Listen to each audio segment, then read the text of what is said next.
Hi, everybody. Welcome to the very first Transfer Talk Tuesday. My name is Alicia Rousey. I am a theater major. My pronouns are she, her, and hers, and I am the events coordinator for Transfer Student Success and Transfer Peer Mentoring. And I have a guest today from the Student Care Center, and I will have her introduce herself now. Hi, thank you so much for having me. Hello, everyone. My name is Alicia Milanowski, and I serve as the Associate Director for Basic Needs and Public Benefit Initiatives within the Student Care Center here on campus.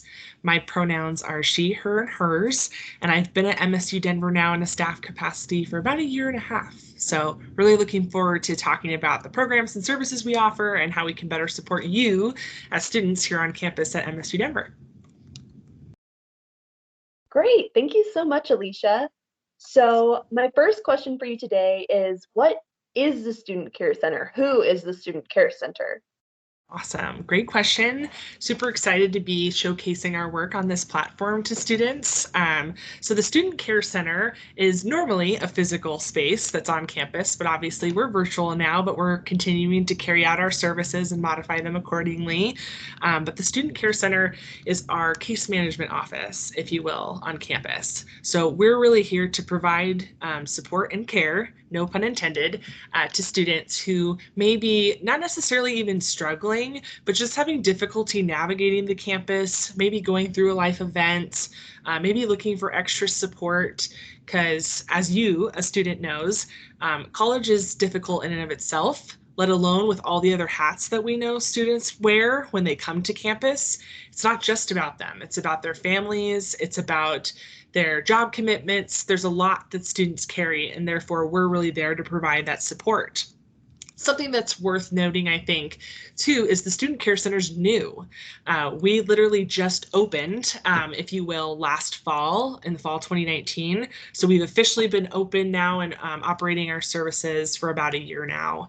And we're growing rapidly. There's a lot more that we'll go into specifically, but I can make sure that our contact information is provided so students can reach out directly. But we're really here for you. The last thing that I'll mention, I mentioned case management. A lot of students are like, what is that? What does that even mean? But that's our role. We're case managers in the office, and we provide non-clinical support to students. We get them connected to resources. We help them with academic processes, basic need insecurities. I like to refer to us as kind of your one-stop shop if you don't know where to go. I always tell students myself, if I can't help you personally, it's my job to find someone that can help you with something that you're navigating. So that's, I think, a good general overview of what we do and what we offer. Great. Thank you so much for sharing that. I love to hear that. That's kind of our mission as peer mentors as well, is that if we can't help you, we can find someone who can help you. So Right. it's great to know that other offices are providing that same kind of support to students on campus. Absolutely. So my next question for you is, what is a care report? Great question. I personally like to refer to them as care referrals, right? Because when it comes to a care referral, that's something on campus that's existed prior to the Student Care Center physically, but it's a way to get students connected to support. It's one avenue, right? So students can reach out to the Student Care Center directly through phone or email, or used to be just walking in, and hopefully someday will be again. But also, if a student, either themselves or someone they know might be struggling, they could do a self-referral. They could refer someone through care, faculty, staff, community members. It's a platform online where information can get to us, right? Especially in these times when we're all virtual. So I'll give an example to kind of help. So I'm a student, I'm in a class, I'm really having difficulty getting assignments in on time because one of my family members is sick, and I'm the primary breadwinner. I care for my family, and I share this with my faculty. And I'm like, hey, I'm trying to get my deadlines in. I can't do it. Faculty member can then share that information through care, like, hey, the student's struggling. They may benefit from support. And then that care referral comes to us electronically and prompts a case manager to reach out. So really what it is exactly what I mentioned, a referral. It's a way to get students connected to resources that they may not otherwise know about. And I'll highlight again, it's not always used in this fashion, but it totally can be a self-referral, right? If you need a space as a student, I know some students that just need to type it out, what they're going through, and be like, can you help me? Care referral is a great option for that. Then I can also share how to get to that through our website on campus so students can get connected to resources in a variety of capacities. That's a great explanation. Thank you so much. I really love that you call it a care referral. We've been using that as a resource for students in our office ever since our office got started. Transfer peer mentoring is also pretty new on campus. On campus. But we've always referred to it as care reports, and that kind of carries almost a stigma, like it's a report, it's going to be put on your record. And definitely having filled them out for other students and having had the report or the referral filled out for myself by people on campus that care about me, it's really something that people shouldn't be afraid of. So I love that rebranding sort of that resource so that people know that you're not being reported, you're just getting referred to resources you need. So thank you Yeah, for that. no, absolutely happy to. Wonderful. So the next question is a little bit more specific. I wanted to know, since a lot of people are losing income in the times of COVID and with school going on, I wanted to know what sort of SNAP-related benefits your office helps provide for students. So you're looking for information on Snap and what it is and how, okay, awesome. This is totally my game. Happy to talk about this. So I won't say that Snap is new because Snap's been around for a while in different forms, but on campus, we're really building up our infrastructure to support students in not only awareness and outreach on Snap, but also how to apply. And I'll start off by breaking it down for folks that don't know. SNAP is an acronym, and it stands for Supplemental Nutrition Assistance Program. So, SNAP. And the idea of the program is to get funds into students or individuals who aren't in college even's hands to buy food, right? Because as a college student specifically, I mentioned earlier, you're stretched thin. You have a lot of responsibilities, a lot of hats. And it's expensive going to school and it's expensive living in the world these days. And so we know that students' budgets are stretched really thin. And the SNAP program is really there to support students who are either unemployed to certain degrees or underemployed is the terminology we use, right? You may not be getting a lot of hours. And so if you're under a certain income threshold, students could be eligible to have a budget of money for themselves if they're a household of one, or for their families if they have more people in their household per month if students want to apply. So the idea of it is allowing students to maximize their budgets even further by getting them access to food and assistance through benefits. I'll give an example. So for a household of one right now, a student could potentially be eligible for up to $192 and a month. And that goes a long way, especially if you're already stretching thin to buy food. A lot of students ask, okay, I get benefits. How does it work? What does that mean? So if you're approved for benefits through SNAP to buy food, you can purchase food at a lot of local agencies like Walmart, King Soopers, even now on Amazon, students can purchase food, and you do it all through what's called an EBT card. And that stands for electronic banking transfer card. So it's literally like a debit card that if you're approved, it gets mailed to you. You go to the store, you put in a PIN, and it's just like a normal shopping experience. Although there are parameters around what you can buy, because often you can buy other things in a grocery store. It's designed to provide access to nutritious, healthy options of food. So anyways, all that to be said, our office provides assistance not only in talking through this all, eligibility, your specific circumstances, we help you with the application as well, any follow-up that's needed, because the whole experience can be overwhelming, and we acknowledge that. So we're really branding and marketing our area as a place where if you're struggling with food insecurity, if you are struggling with financial security, come talk to us, because not only may you be eligible for SNAP, you may be eligible for a lot of other public benefits or resources that we know about and can share with you. So not sure if that answers your question, but this is something that has been really influential and beneficial to a lot of students during these times. That definitely answers my question. Thank you so much again. It's Yeah. really nice to know that there's someone on campus people can go to get that support, since these government forms can be very daunting. Yes. So that is a great resource. Thank you for sharing. Yeah, And my next question is going to be a little more broad again. sure. It's what's one resource, specifically an on-campus resource, but if there is one outside of campus you'd like to highlight that you wish more people, especially more students, knew about? This is this is a tough one, and I don't want to be redundant, but I'm going to take this opportunity to really highlight again our area, right? And given we're new, and as case managers, right, it's our job to we call it triage and look through and prioritize not only the support we can provide students, but the resources that are available, right? So resources are available now that weren't available before COVID-19 pandemic, and vice versa. Things have changed, and it's our job, we believe, to provide that holistic support to the student. So, for example, I can refer students to a variety of resources, right? Either phone or email, and that may be helpful, but that doesn't really cater to their individual student experience, which is valid. And so the benefit, the thing that I want more students to know about, the things that I want students to feel comfortable with, is knowing that there is a huge, awesome, amazing team of professionals that come to work virtually right now every day to support students directly and hear their story, figure out an action plan, and get them the resources specifically beneficial to them.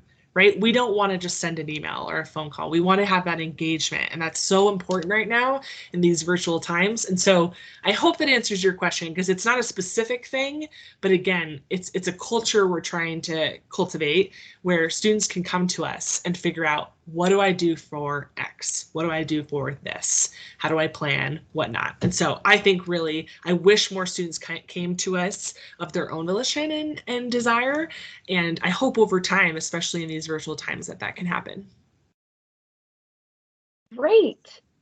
So the next one relates to those resources. My question is, I know that some students can have a sort of guilt associated with receiving resources or benefits. For example, someone who is stretched thin, like you were talking about earlier, but still can afford their food, but it's more difficult, but they think, oh, since I still can, even though SNAP would benefit me, I feel like I'm taking those resources from someone who really needs it.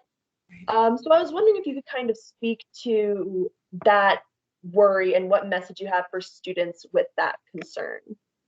No, I think it's a great question, and I really appreciate you addressing the stigma that's associated with it, right? And not even just necessarily thinking somebody else could need it, but that idea of being branded or labeled, right? Or classified. Like, students don't want to be put in a box, and they also don't want to be seen as less than. And I think that's very valid. And what I would say is, when it comes to public benefits, like I mentioned, they're available for anyone to apply. It's not just a college student specific thing, but college students, given their unique experience balancing all these different things, right? They're working to pursue their educational dreams and aspirations. They want to go out into the workforce. They want to build careers. That's why they're in school, right? And so the idea behind public benefit assistance is to support those students, right, who carry these hats in getting them to where they want to go, because ultimately they're going to contribute back into that system, if that makes sense, right?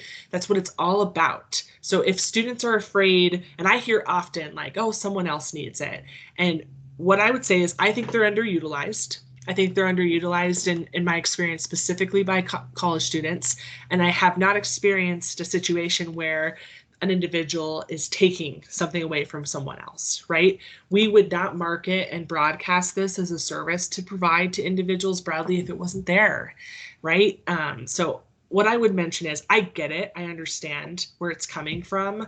I can't speak to certain specific situations, but what I would say is, it's there for you. It's there to get you to where you want to be, your goals and your aspirations. And eventually, who knows, right? I think of our students who, I'll give an example, who are in the social work program, right? they're working tirelessly to get a career to come back and do this work and support other students and other clients and individuals in it. And so really it's designed to be a return back system, and that's what I would want to communicate to students is you deserve this. It's there for you. It's there to support you. And again, you could tell I'm really passionate about it because it's a hard thing to address, especially given there is that stigma. And so over time, we'll break those barriers and provide that access to students. I know it, but really it just takes that holistic kind of connection with another human to human, right, to understand really what it means. And so if you're not sure about it, I encourage you, all students, to engage in a conversation with us about it, to learn more and see how that would impact your specific situation. Wonderful. Thank you so much for that thoughtful answer. So my next question is geared towards student employees specifically. We have a very thriving community of work study and student hourly employees on our campus, and that includes most of my office as well. And especially those of us in student-facing roles have seen a lot of distress in these times coming from the students that we're helping to serve. So what is your advice to student employees for setting boundaries and helping students without overexerting themselves? Such an important thing. And again, that's not easy, right? Especially because students, especially the student serving students capacity, you have a firsthand knowledge often of what students are going through. You either have similar experiences, identical experiences, completely different experiences. So when it comes to boundaries for student employees, I think the first thing that comes to my mind, as cliche as it sounds, is communication, right? Because student employees do vital, important work. They are integral to the way that our university operates, especially now. But at the same time, they're using that experience to help them professionally, academically, right, financially. And so our supervisors, right, professional staff are really there to, I think, lean on. And so keeping that communication line open, not being afraid to ask questions. Is this something I should be doing, or how do I respond? I think that's the first thing that really comes to my mind, is ensuring that communication with your supervisor, with your team, if you are at all feeling as though a boundary is crossed.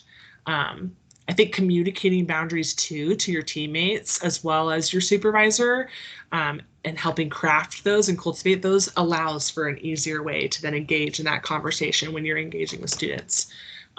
The second thing I would say is looping back and bridging a connection. That's what our care referral is for, right? So if you as a student employee are connecting with another student who's in distress, that could be triggering to you, that could be triggering for them to talk about it. So getting them connected to resources and professionals, right, that are ready and prepared to support students in that way will really help, I think, cultivate a boundary, right? Like, I care about you, fellow student, and so I'm going to refer you over to individuals who I know will get you to the right place, if not with them.